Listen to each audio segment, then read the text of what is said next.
तुम्ही वापरत असलेलं AI, 5G इंटरनेट आणि इलेक्ट्रिक गाड्या यामुळे चांदी महागली आहे.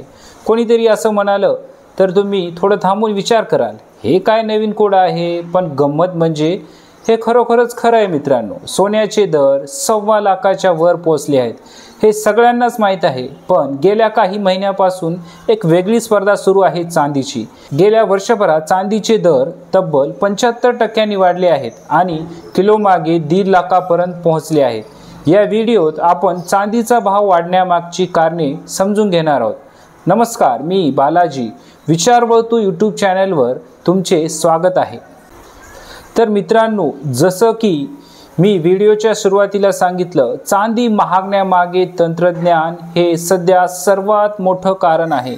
पूर्वी चांदी म्हणजे दागिने, भांडी आणि भेटवस्तूसाठी वापरली जायची, पण आता चांदी ही टेक्नॉलॉजीची आत्मा बनली आहे.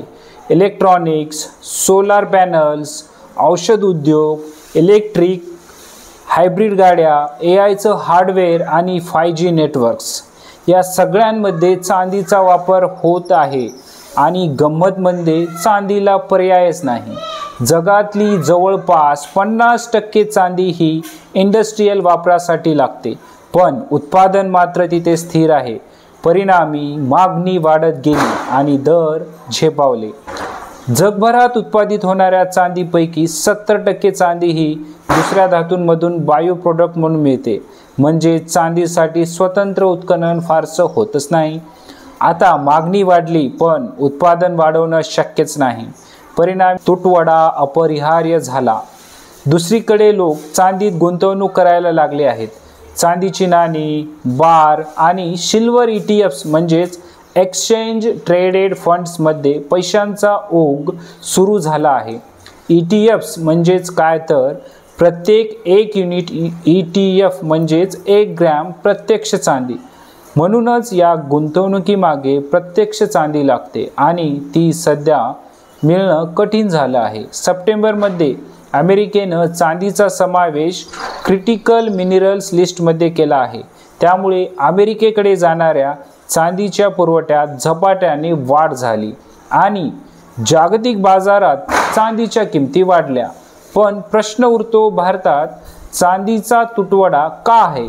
तर भारत हा जगातील मोठा चांदीचा ग्राहक आहे. त्या मागणीपैकी 80% चांदी आयात केली जाते. पण सध्या स्थिती अशी आहे की दिवाळी आणि लग्नसराईचा काळ असूनही सराफा बाजारात चांदी मिळणं कठीण झालं आहे.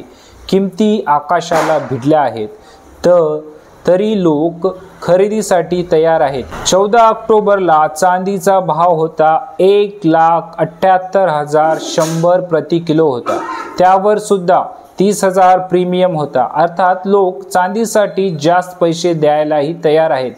जगाच्या तुलनेत भारतात चांदी साधारणतः 10% अधिक महाग आहे, कारण पुरवठा कमी, मागणी जबरदस्त आहे. पण आयात वाढवायची तर उत्पादन करणारे देश मेक्सिको, चीन, पेरू, चिली, ऑस्ट्रेलिया यांच्याकडेही मर्यादित साठे आहेत.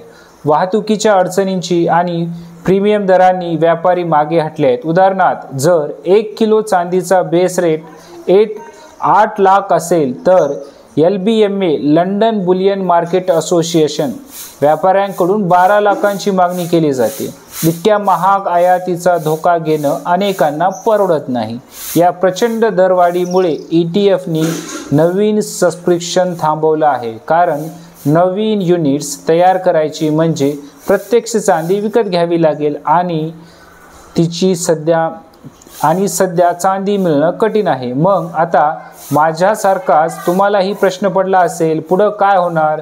बिझनेस स्टँडर्ड्सच्या मते जानेवारी 2025 मध्ये 1 औंस चांदी $28.92 होती.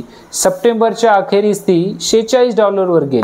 तज्ज्ञ म्हणतात, दिवाळी, लग्नसराई आणि इंडस्ट्रीयल डिमांडमुळे चांदीचे दर अजूनही वरच राहतील.